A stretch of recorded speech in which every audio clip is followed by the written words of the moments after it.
Hello friends, कल अपन बात कर रहे थे कि वर्ल्ड एग्रीकल्चर को डी विटलसी जो एग्रीकल्चर के बहुत बड़े प्रोफेसर रहे हैं, उन्होंने वर्ल्ड एग्रीकल्चर को कितने पार्ट्स में डिवाइड किया था।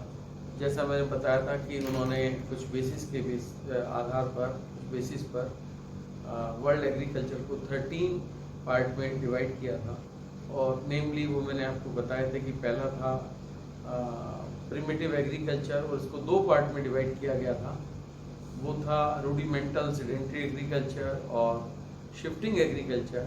इसके बाद था एनिमल रेंचिंग, यानी रेंचों में पशुपालन, रेंचों में पशु कैसे पाले जाते हैं। और उसके बाद जो था वो 4th पे था subsistence intensive agriculture with rice dominance, यानी जीवन निर्वहन सघन कृषि जहां चावल की प्रधानता है।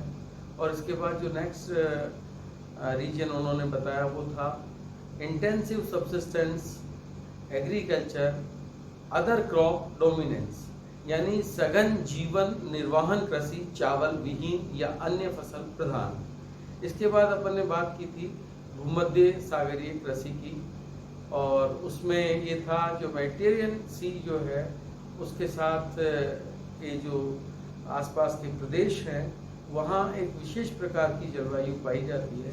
जो भी क्षेत्र महाद्वीपों के पश्चिमी भाग में 30 से 45 डिग्री अक्षांशों में स्थित है, वहाँ पर जो है ये जलवायु पाई जाती है। और विश्व में इस तरह के जो स्थान हैं वो भूमध्य सागर के चारों ओर, जैसे दक्षिणी यूरोप जिसमें Portugal, Spain, France, Italy, Greece और जो दूसरे छोटे कंट्रीज़ हैं बल्गेरिया वगैरह।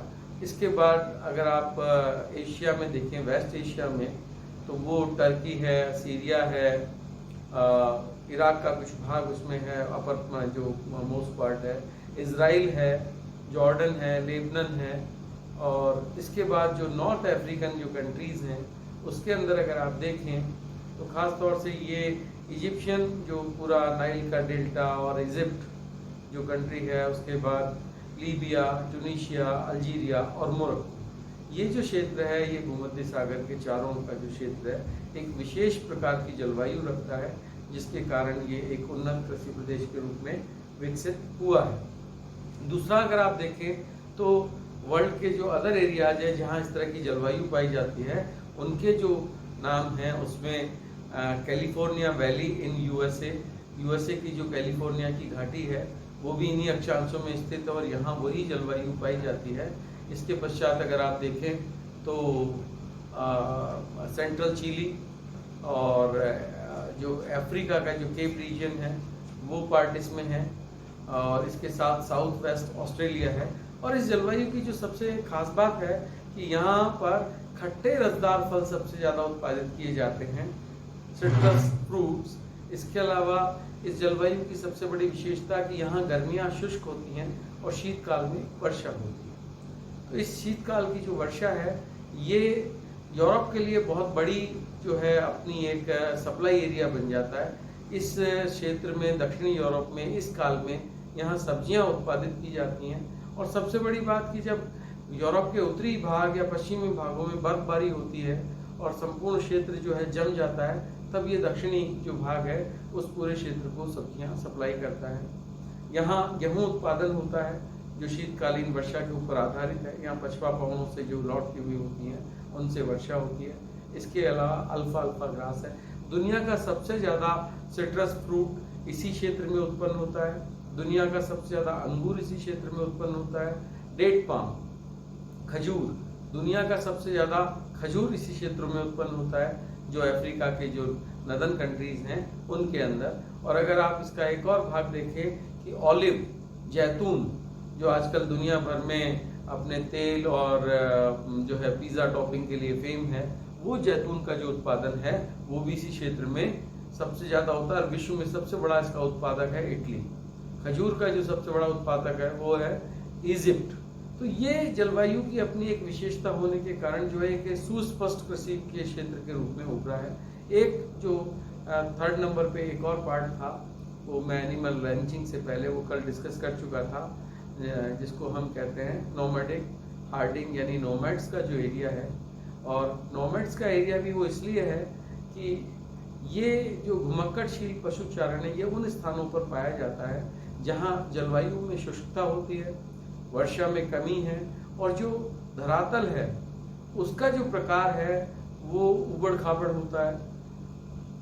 इस तरह के जो क्षेत्र हैं ये मध्य एशिया में, खासतौर से अगर आप देखें तो Kyrgyzstan, Tajikistan, Uzbekistan, Azerbaijan, China का जो उत्तर पश्चिमी इलाका है वो है, और ये अरब का जो पठार है वो भी यहाँ तक शामिल है। यहाँ जो जलवायु है वो शुष्क है, थोड़ी बहुत जो मौसमी वर्षा होती है जिसके कारण ये लोग वहाँ रुकते हैं। और इसकी सबसे बड़ी विशेषता घुमक्कड़शील पशुचारण की वो है, ये है कि इन लोगों की जो जीवन शैली है वो पशुओं के साथ है, और पूरी की पूरी अर्थव्यवस्था पशुओं के ऊपर निर्भर करती है।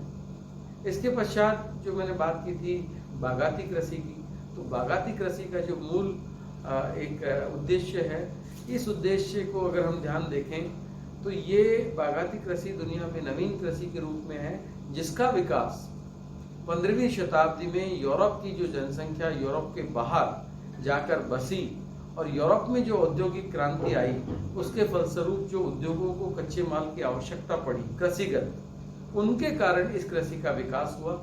इसमें जिन फसलों का चयन किया गया वो यूरोप के उद्योगों में काम आने वाली या ठंडे प्रदेशों की जलवायु के लिए उपयोगी थी, जैसे उद्योगों के लिए कपास, गन्ना, रबड़, कॉफ़ी, चाय, कोको, और इसके अलावा जो फल हैं और नारियल है, इसकी सबसे ज़्यादा आवश्यकता यूरोप में थी। तो इस एग्रीकल्चर का जो डेवलपमेंट है वो यूरोपियन कॉलोनियल डेवलपमेंट के साथ हुआ, जब भूमध्य रेखीय और उष्णकटिबंधीय क्षेत्रों में जब ये यूरोप की जनसंख्या गई तो वहाँ, और इस कृषि में जो है 3 विशेष बातें होती हैं। पहला होता है मैनेजमेंट, दूसरा होता है पूंजी, और तीसरा होता है लेबर।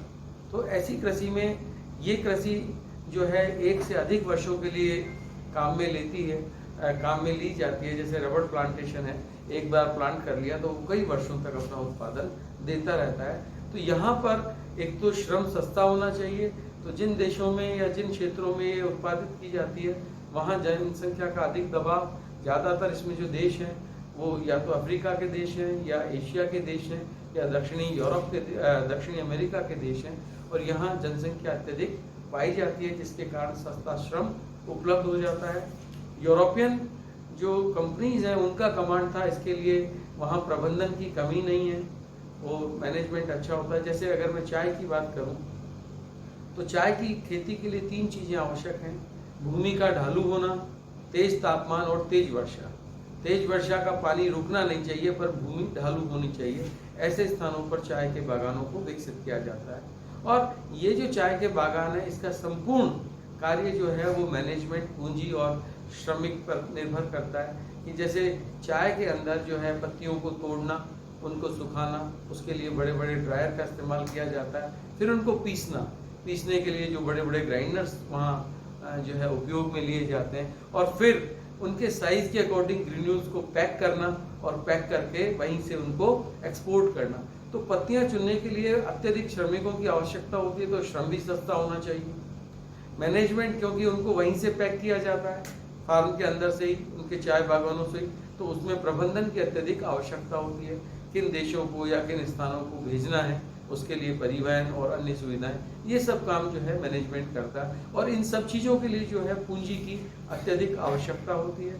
तो इस प्रकार इस कृषि में 3 चीज़ों का ज़्यादातर जो है इस्तेमाल है, वो है प्रबंधन, उसके बाद जो है पूंजी, और पूंजी के बाद सस्ते श्रमिक। तो इस प्रकार भूमध्य सागरीय जो कृषि है या जो बागाती कृषि है, ये कृषि एक अपना विशेष महत्व रखती है विश्व के अंदर, और अपना एक सुस्पष्ट क्षेत्र भी रखती है।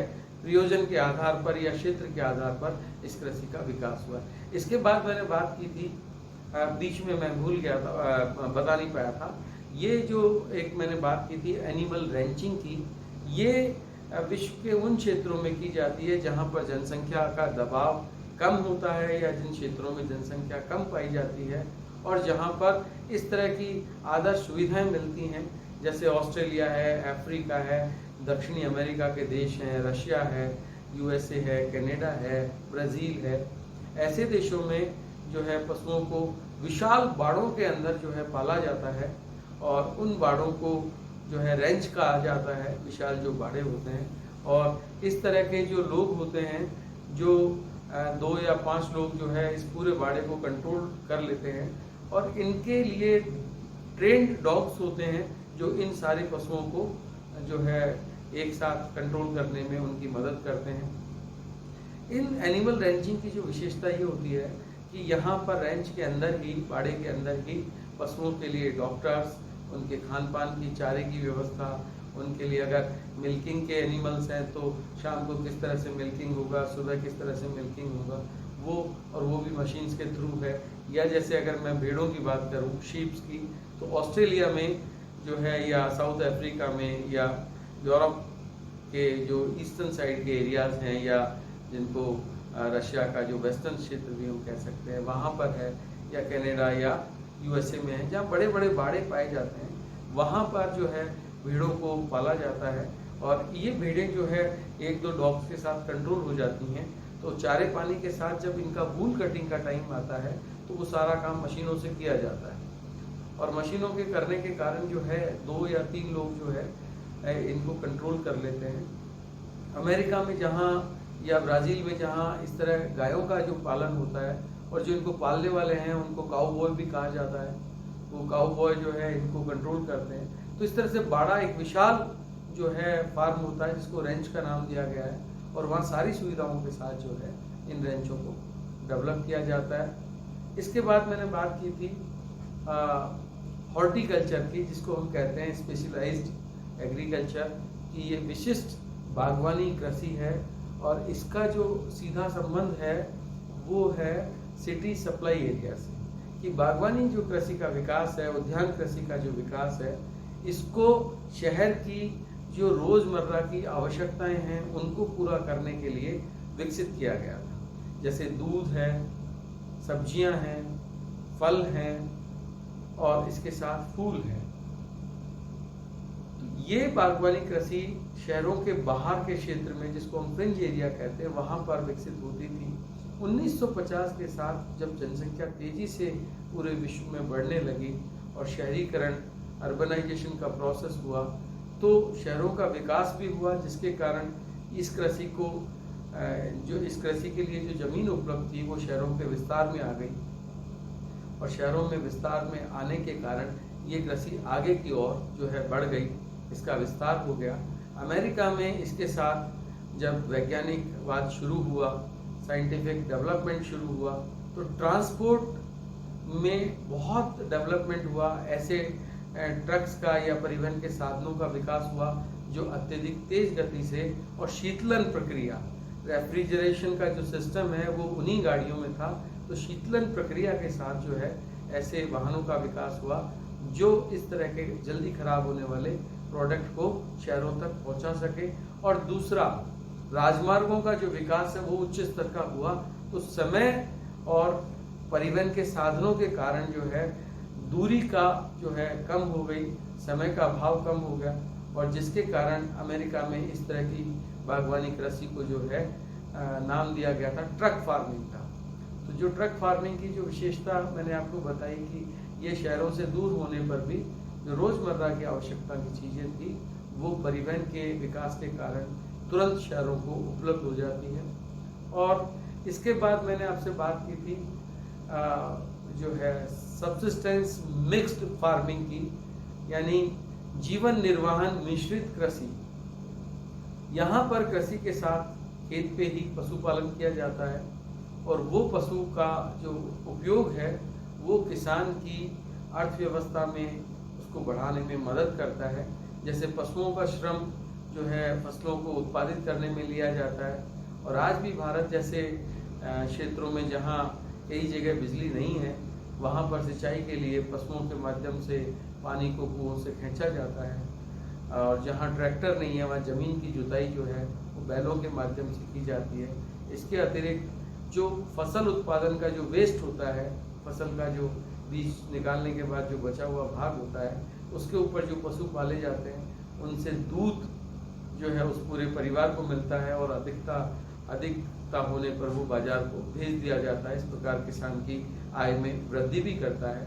इसके अतिरिक्त जो है बाजार तक सामान पहुंचाने में भी जो है ऊंट गाड़ी या बैलगाड़ी का उपयोग आज भी राजस्थान या भारत के बहुत सारे क्षेत्रों में किया जाता है। तो इस प्रकार जो फसल के साथ जो पशुपालन है वो जीवन निर्वाहन का एक बहुत बड़ा साधन है। इस प्रकार की जो मिश्रित कृषि है वो आज भी विकसित और विकासशील देशों में जो है की जाती है। दूसरे रूप में अगर हम इसको देखें तो कमर्शियल जो grain farming, scientific grain farming है, वहाँ भी जो है खेती के साथ जब पशुओं को पाला जाता है, पर उनका जो मेन उद्देश्य है वो है व्यापार। जैसा नाम से विदित है कि ये जो कृषि है इसका मुख्य उद्देश्य व्यापार के लिए है, क्योंकि जहाँ ये उत्पादित होती है वहाँ जनसंख्या अत्यधिक न्यून पाई जाती है और बाजार के लिए खेती करके अधिकतम लाभ कमाना इस कृषि का उद्देश्य है।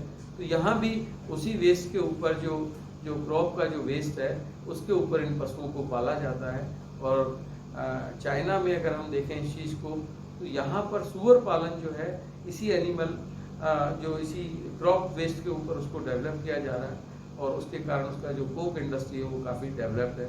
अमेरिका में इस तरह की खेती के आधार पर मैं अगर आपको बताऊं कि दुनिया भर में अमेरिका अपने जो मीट प्रोडक्ट के लिए फेमस है उसके पीछे उसका कृषिगत ढांचा है, जो पूरी की पूरी एक विशाल कॉर्न बेल्ट या मक्का पेटी पाई जाती है।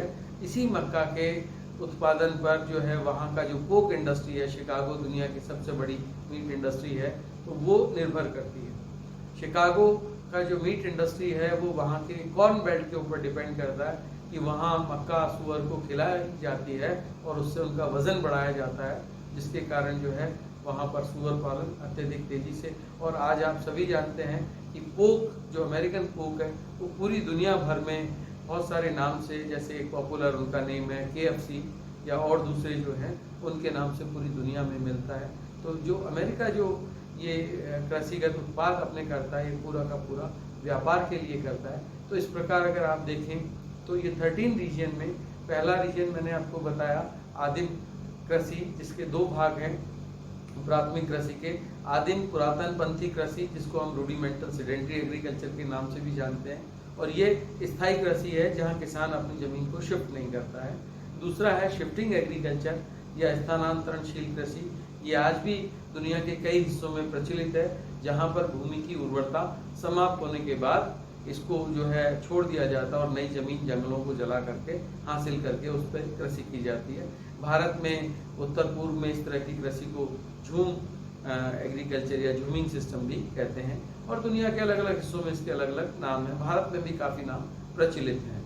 इसके पश्चात मैंने बात की थी घुमक्कड़शील पशुचारण की। तीसरे नंबर का जो इन्होंने क्षेत्र विटलसी ने बताया है, ये दुनिया के उन क्षेत्रों में है जो ज़्यादातर पहाड़ी हैं, जहाँ पर शुष्क जलवायु पाई जाती है और थोड़ी बहुत वर्षा जहाँ होती है, वहाँ पर जो है पशुओं को पाला जाता है। उनको एक स्थान से दूसरे स्थान पर चारे के लिए घूमना पड़ता है। इसमें जो जातियाँ संबंधित हैं वो ज़्यादातर उज़्बेक, किर्गिज, कजाक और मंगोल, इस तरह की जो जातियाँ हैं, या बद्दू, ये इससे संबंधित हैं। इसके पश्चात चौथे नंबर पे अपन ने बात की थी एनिमल रेंचिंग की, कि दुनिया के जो विकसित राष्ट्र हैं वो विशाल बाड़ों के रूप में जो है बना करके और वहाँ पशुओं को पालते हैं, और वो ज़्यादातर वहाँ का जो काम होता है वो 2 से 4 लोग उसको कंट्रोल कर लेते हैं मशीन और डॉग्स की सहायता से, और वहीं पर उनके लिए सारी फैसिलिटी जनरेट की जाती है, चाहे वो मेडिकल फैसिलिटी हो जानवरों के लिए, चाहे वो उनका फूडिंग का हो। इस तरह से विशाल बाड़ों में पशुओं का जो पालन है वो एनिमल रेंचिंग के रूप में जाना जाता है।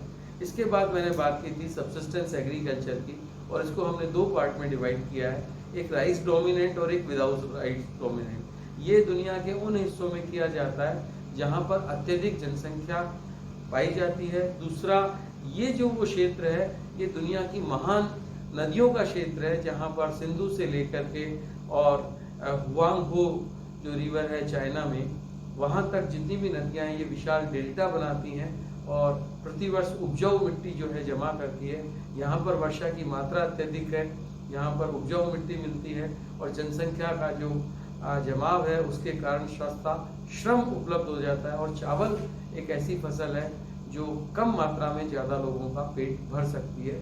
और गर्म जलवायु है, मानसूनी जलवायु है, जिसके कारण ये किया जाता है। जहाँ पर इसका जो एक बॉर्डर लाइन है चावल प्रधान और चावल विहीन में, वो केवल है कि 75 से जहाँ 100 सेंटीमीटर के बीच में जो वर्षा वाला क्षेत्र है या उससे जो कम है, वहाँ पर अन्य फसलों को प्रमुखता दी जाती है। और जहाँ 75 या 100 से अधिक सेंटीमीटर वर्षा प्राप्त होती है, वहाँ पर चावल को प्राथमिकता दी जाती है। अन्य फसलों में गेहूँ, जौ, और ये जो शीतकाल में राजस्थान या भारत के पश्चिमी क्षेत्रों में शीतकाल में ये उत्पन्न किया जाता है। और यहाँ से अगर मैं पश्चिम की तरफ जाऊँ तो ये संपूर्ण यूरोप में और उसके बाद अमेरिका में भी जो है यहाँ गेहूँ उत्पादक क्षेत्र हैं। अगर आप घास प्रदेशों के रूप में देखते हैं तो स्टेप्स और प्रेरीज को बहुत बड़े कृषि क्षेत्रों में परिवर्तित कर दिया गया है। और प्रेरीज को तो दुनिया का ब्रेड बास्केट भी कहा जाता है। तो इस प्रकार देखिए कि ये जो चावल विहीन जो कृषि का क्षेत्र है, ये जो है जीवन निर्वाह का, क्योंकि यहाँ पर जनसंख्या अधिक होने के कारण जमीन का छोटा से छोटा हिस्सा भी जो है कृषि के लिए काम लिया जाता है। तो ये इसके पश्चात मैंने आपको बताया था भूमध्य सागरीय, जिसके ऊपर अपन बात कर चुके हैं। फिर बागाती कृषि का क्षेत्र आया और उसके बाद आया साइंटिफिक जो एग्रीकल्चर है, जिसको व्यापारिक अन्न उत्पादक कृषि भी कहते हैं। ये दुनिया के विकसित राष्ट्रों में की जाती है और इसका मुख्य उद्देश्य बाजार के लिए है। इसके बाद दो मिश्रित कृषि मैंने बताई, मिक्स्ड एग्रीकल्चर, एक सघन जीवन निर्वाहन मिश्रित कृषि और दूसरा व्यापारिक अन्न उत्पादक मिश्रित कृषि, जिसमें कृषि के साथ फसलों का उत्पादन भी किया जाता है।